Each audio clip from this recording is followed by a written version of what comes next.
നിങ്ങളിത് കണ്ടോ എൻ്റെ കയ്യ്? ഇതൊരു മാനുഫാക്ചറിങ് ഡിഫക്റ്റ് ഒന്നും അല്ല കേട്ടോ. ഞാൻ 2ാം ക്ലാസ്സിൽ പഠിക്കുമ്പോഴാണ് ആദ്യമായിട്ട് എൻ്റെ കൈ ഒടിയുന്നത്. അന്ന് കളിച്ചുകൊണ്ടിരിക്കണതിൻ്റെ ഇടയ്ക്ക് ഇത് സംഭവിച്ചതുകൊണ്ട് കൂടെ കളിച്ചുകൊണ്ടിരുന്ന ജീസട്ടായാണ് എന്നെ മതിരിന്ന് തള്ളി താഴെ ഇട്ടിയെന്ന് ഞാനൊരു കല്ലാന്ന് പറഞ്ഞു. അന്ന് ഞാൻ ചെറിയൊരു പെരുങ്കള്ളിയായിരുന്നു.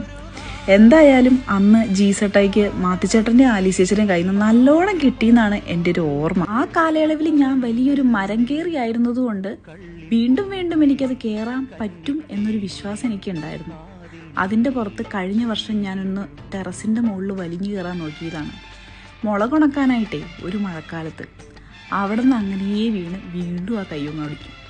അങ്ങനെയാണ് എൻ്റെ കൈയുടെ ബെൻഡ് കൂടിയത്. എന്തായാലും അതിൻ്റെ ആഫ്റ്റർ എഫക്റ്റ് വളരെ വലുതാണ് കേട്ടോ. ഇപ്പം എനിക്ക് ചെറിയ വെയിറ്റ് പോലും അങ്ങനെ അധികം പൊക്കാൻ പറ്റില്ല. കൈക്ക് നല്ല ബെൻഡായിട്ടുണ്ട്. എന്തായാലും ഞാനിത് പറയാനുള്ള കാരണം, നാട്ടിൽ മഴയും വെള്ളമൊക്കെ അല്ലേ, നിങ്ങളൊന്ന് സൂക്ഷിച്ചേക്കണേ.